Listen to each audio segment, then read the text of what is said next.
Chicken Police, ladies and gentlemen. Now, you might think, why?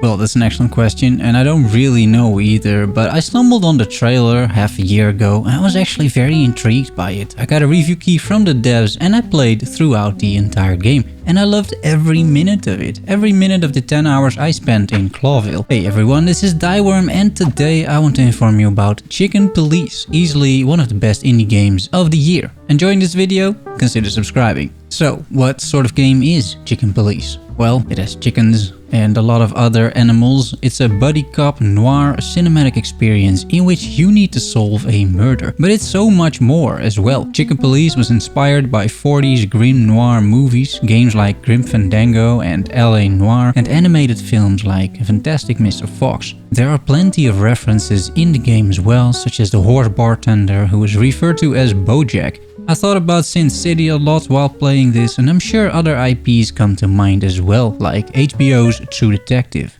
What immediately struck me was the music and tone of the game. Old-fashioned, smooth jazz sounds play in the menu. Rain is falling in the background, a storm rises, and inside you see a smoky office. The smoky office of Detective Santino Featherwind, a smoking, drinking old chicken with only 121 days left to his retirement. This scene just looks so authentic, and a lot of work went into crafting the set pieces. It's like you're in an interactive movie, and you sort of are, as this isn't really a game in the traditional sense. It's more of a thrilling ride, with some minor puzzle elements, but despite this not really being something you would normally play, it still comes highly recommended. I'll introduce the story a little bit for some context, without spoiling anything that you don't discover yourself in the first 30 minutes. Detective Featherwind, Sonny, receives a mysterious note from a famous singer and club owner, Natasha Katzenko, in which she asks for help. Someone has been threatening her and she wants it to stop.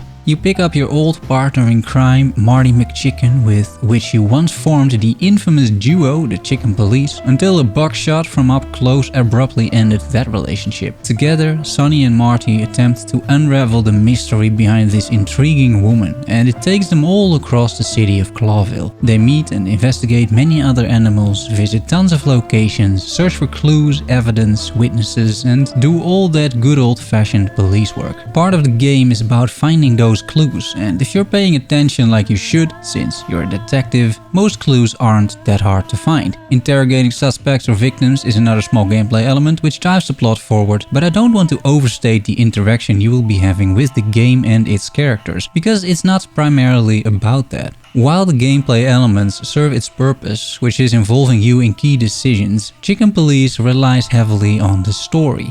There are story-driven games, and then there's Chicken Police, which is a game-driven story. The script is excellent and smart, and not making the many obvious animal jokes you could think of, but much rather being subtle about most of it. Apart from you playing it perhaps, no one in the game is at all surprised everybody is an animal, living in the city, and they all can understand each other as well, for the most part. Insects, which in Chicken Police are roughly the same size as a bear, do exist, but apparently speak a different language. Those insects also live in a separate part of the city, the hive, and they're considered lesser civilians. Not all animals are created equal, it seems. It reminded me of District 9, which introduced a similar restricted zone for outsiders in a very natural and believable way, despite the fact these were aliens. As a matter of fact, the writer and director of the game has cleverly put in many other concepts, not avoiding racism, separatism, mixed marriage, and the monarchy. Without really going in depth, the game does explore several of these topics, often on the side and never in spite of the actual story, which is still just a great detective story.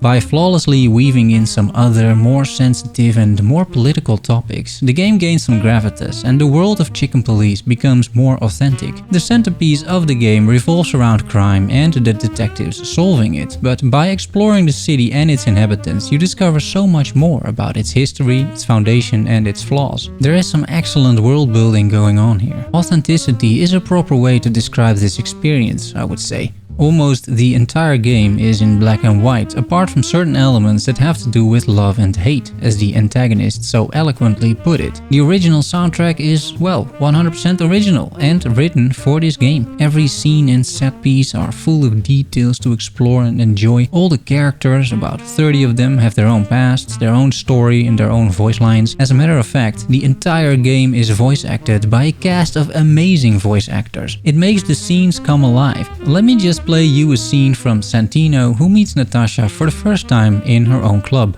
It must be exhausting. It is, but you're not the type to beat around the bush. Is it too banal if I tell you it's an occupational hazard? Terribly. So can I start the unpleasant questions?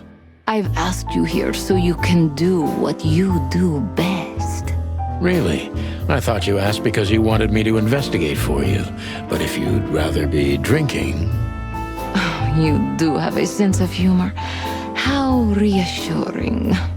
Only if I'm a bit hungover. That's usually quite common.